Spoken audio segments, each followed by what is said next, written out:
৮ বছর সংসার জীবনে অনেক কিছু হারিয়েছি, আবার অনেক কিছুই পেয়েছি। আবার অনেক কিছু ত্যাগও করেছি। একটা মেয়েদের প্রতিনিয়ত সংসার জীবনে অনেক কিছুর সাথে মানিয়ে নিতে হয়। কেবলমাত্র এই জিনিসটা মেয়েদের সাথে হয়। আল্লাহ তাআলা আমাদের হিদায়াত দিয়েছেন, আবার ধৈর্য ধরার তৌফিকও দান করেছেন। আমিন। বেকার ছেলের হাতটা ধরেছিলাম, কারণ সে তখন চাকরি করতো না, কিছু করতো না, ২ টাকাও ইনকামও করতো না। কতই না সংসারে কষ্ট করেছি, আর তারপরে আল্লাহ তাআলা আপনাদের ভাইয়ার রিজিক দান করেছেন। সংসারে আমরা মেয়েরা কতই না স্যাক্রিফাইস করি, তাই না? এই ভিডিওটা ছিল গত শীতের আমরা আমাদের বাসার পাশে একটা জায়গা আছে, মাঠ আছে, তো সেখানে গেছিলাম ঘুরতে মেয়েকে নিয়ে একটু সময় কাটাতে। তো ওর খালামণিরাও, ওর একটা মামা আছে, সবাই মিলে আমরা ঘুরতে গেছি। মানে আমার চাচাতো ভাই, আমার নিজস্ব কোনো ভাই নাই, আমরা ৩টা বোন। এই যে দেখতে পাচ্ছেন, এটাই আমার মেয়ে। একে হচ্ছে সবাই এখানে আদর করে, সবাই যত্নে রাখে। আমি না থাকলেও ওর কোনো সমস্যা নাই।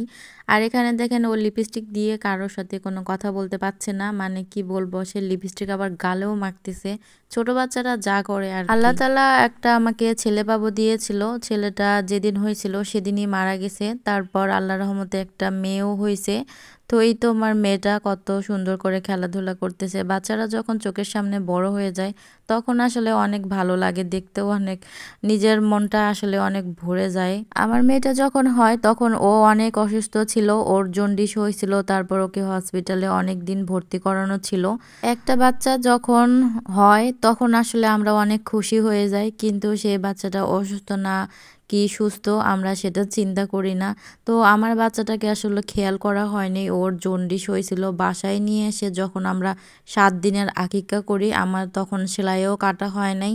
ওই মুহূর্তে ওকে নিয়ে হচ্ছে আমরা বগুড়াতে গিয়ে ডক্টরসে প্রায় ৭ দিনের মতো থাকা হয়েছে।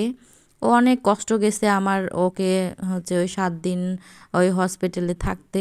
আমার যখন প্রথম বাচ্চাটা হয় তখন আমি বাচ্চাটাকে দেখিও নাই, বা হচ্ছে ও যে মারা গেছে আমাকে সেটা জানায়ও নাই।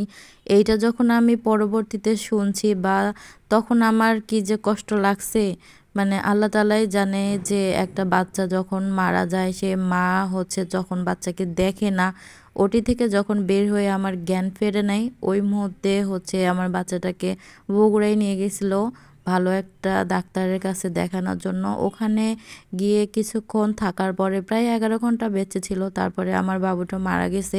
মাঝে মাঝে আসলে অনেক কষ্ট লাগে, বাবুটার কথা অনেক মনে হয়। তো আমার মেয়েটার মুখের দিকে তাকায় আমি সেগুলো ভুলে যাওয়ার চেষ্টা করি। এখানে আমার মেয়েটা ছাগল দেখে একটু ভয় পাচ্ছিল, বলতেছিল মা তুমি চলো ছাগলটাকে আমরা ধরে নিয়ে বাসায় নিয়ে যাব। আমি বললাম না মা, এগুলো মানুষের জিনিস নেওয়া যাবে না। তো আমরা এখানে ঘোরাফেরা করে একটু স্টেশনে যাব। স্টেশনে গিয়ে মেয়েকে একটু বাদাম খাওয়াইতে নিয়ে গেছিলাম। ওখানে একটু রুটিও কিনে দিয়েছি, কারণ অনেকক্ষণ হলো ক্ষুধা লাগছিল। এখানে ঘোরাফেরা করতে কিন্তু আমাদের সন্ধ্যা লেগে গেছে। তো আমার ভিডিওটা কেমন লাগলো অবশ্যই কমেন্ট করে জানাবেন। আল্লাহ হাফেজ।